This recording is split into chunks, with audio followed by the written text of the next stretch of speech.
Well, cheers and how you do, buckaroos? I am Tom the Beer Whisperer. Who else would I be? And welcome to another At the Pub video where I might not necessarily be uplifting or even necessarily doing a beer review, but I will talk a little bit about this beer. I've got about half of it left here, as you can see. I did about half for another video. It is a Mother's Milk, a 2017 MILF. And I went into the other story in the other video, so I'm not going to go through it again. But unfortunately, I aged a couple of these, or forgot they were around, and a couple of them went bad. So I was afraid to send this one out. So I decided to pop it to see how it is, and this one happened to live. It is absolutely gorgeous, though. Big roasted malt notes, a lot of chocolate, some dark fruit, raisin in particular. Aged in multi-spirit barrels, but the rum and brandy for me come out the most. Finishing just beautifully anyway. A lot of big oak, baby. And I decided to pair it with some Irish cream my wife bought last year. Yeah, it came in a 3-bottle set at an Aldi's, and this is their mint chocolate. The other 2 bottles were regular Irish cream and then a creme brulee. Those are gone, but I had some of this left, mostly because, again, it kind of got forgot about. Got a little light there. I don't know where that's coming from there. That weird glare there from that digital fire. Anyway, let me just kind of get that out of the shot because it's bothering me, man. It's bugging me, man. There we go. Get that blue eye. It wasn't in there in the last video. It just showed up. Anyway, it's a TV fire. Anyway, I wanted to see the Christmas tree over here. Anyway, yeah, I digress. Anyways, how the heck are you? What I wanted to get into this video, though, let's talk a little bit about grief. My wife and I lost our son Seamus to cancer, leukemia to be more specific, April 23rd of 2013. So this is our 10th Christmas without him. There's something I've seen recently, and I have to admit that the post, the person that made the post, you know, for them it was, you know, probably therapeutic and you know, they meant it as positive. However, my issue with the post was that it implied that there's a one-size-fits-all to grief, and there just isn't. It started out with, you know, if you're missing this is the first year without a particular loved one, you do X, X, and X, and I promise you things will get better, things will get easier. And the truth is that's just not true. And it may be true for that person, it may be true for certain individuals. But the truth is there is no one size fits all. There isn't a checklist of things. If you do things exactly this way, your grief will somehow get easier over the years. It's just completely not true.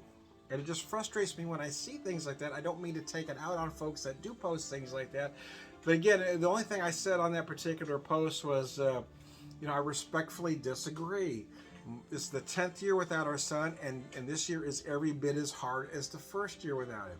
Now, I will tell you, it is different. It's a different kind of hard. Now, that does evolve and that does change, but it doesn't get easier. And that's the word that actually bothered me about this post, is word or better. Maybe the word was better. Things don't get better. Things get different. And I'm frustrated by this notion that everybody should grieve the same way, or there's this one size fits all. There's this particular workbook. If you do things exactly this way, things will get easier and you'll no longer grieve. No, that's not the way things work, my friend. Whether it's a parent, a sibling, or a child, which I believe is a completely separate pain. I've lost my dad, and that was difficult. Losing my son was a completely different kind of pain.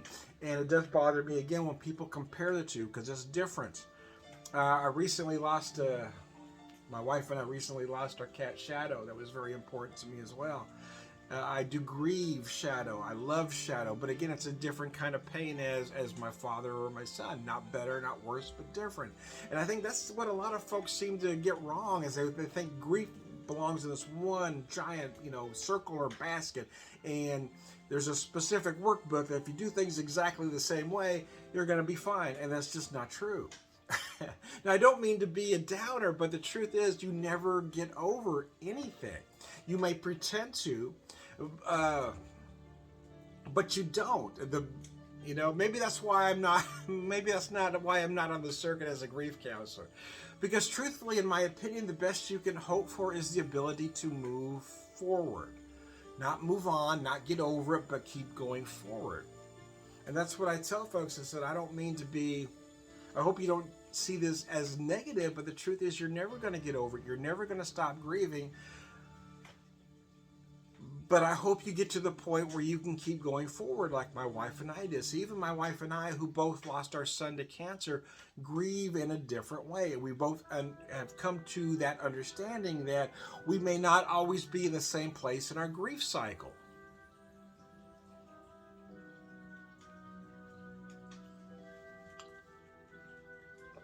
There are certain things that work for other folks that aren't going to work for, for others, I guess. Didn't want to use the word other twice, but I couldn't think of anything else to go to. Some people tend to get ultra religious, and if that helps you, hey man. Some people go the other direction, and again, I say whatever helps you is the right method.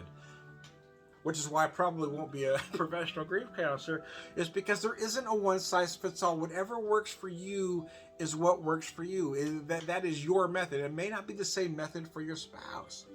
And that's my issue with a lot of grief counselors too, is that a lot of them will maybe prescribe is a wrong word, maybe suggest that there is this one-size-fits-all. There's a specific workbook. If you do these exact things, everything's going to be fine and dandy, but it's just not true. What you need to find is a way to move forward. For my wife, for me, those answers are different. For me, and in fact, I can only answer for myself. What works for me is my wife, my daughter, our grandkids. Those things work for me. That's how I try to get to the next day.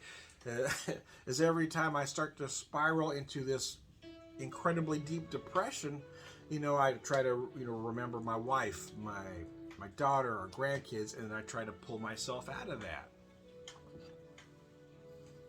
Remember what matters. You're not going to stop grieving, but if you're lucky, you can find a way to keep moving forward.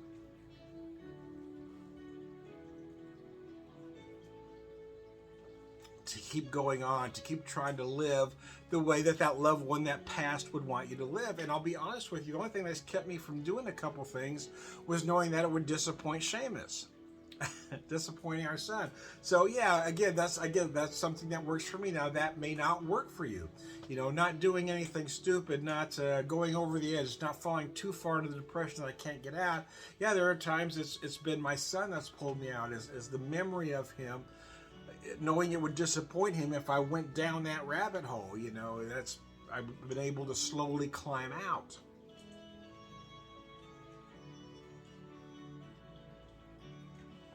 And this is a tough time of year for a lot of people, and it's not always about grief or losing a loved one. Grief can be a lot of different things. It's not necessarily always the loss of a person. Grief can be a lot of things, the loss of various things along the way, things that have happened to you. There's a lot of things that can cause grief. So for a lot of reasons, the holidays, even though I'm a Christian, celebrate Christmas, I understand that there are other holidays this time of year. So whatever you happen to be going through, whatever you're celebrating, I would love to tell you some inspiring story to get you to the next day. The truth is, only you can provide your own inspiring story. My inspiring story is, again, the memories of my son, my wife, how wonderful she is, our daughter, how she helps lift us up, our grandkids. That's what works for me. But everybody else has to find whatever works for them. Now, if something that I've said helps you, that's awesome. That's awesome. But again, there is no one size fits all to grief. Here's to you. So in conclusion, again, not to be a downer this time of year, but yeah, there's just a lot of things going on for a lot of people. And I know it is hard. It was hard for my wife and I. It is easier for us, I won't say not to celebrate, because we put a tree up, we try to celebrate, but again, it's easier for us to be with us, if that makes sense to you. It's easier for us not to go anywhere on holidays, Thanksgiving, Christmas, whatever. It's easier for us not to even be around our daughter and grandkids. It's easier for us just to be by ourselves on that particular day. That way we can kind of help each other through that day in different ways. and not have to pretend we're okay. Because if we're somewhere else, we have to pretend. But if it's just two of us, we don't have to pretend. If we feel like crying, we can cry, and that's okay. But if we're at a gathering on Christmas Day and something,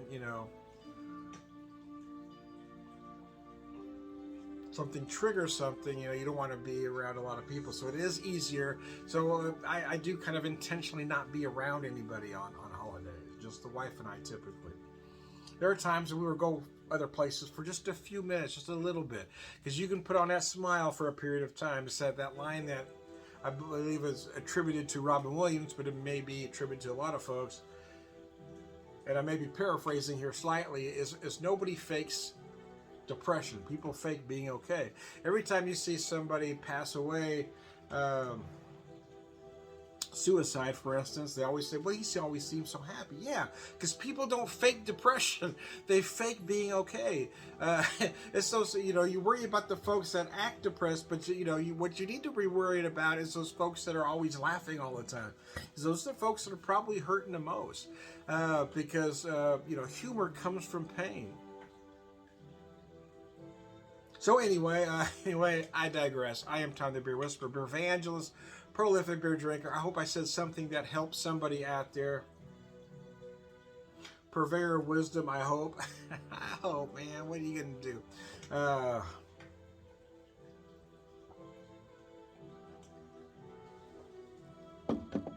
All right, good guy. Cheers. Have a good one.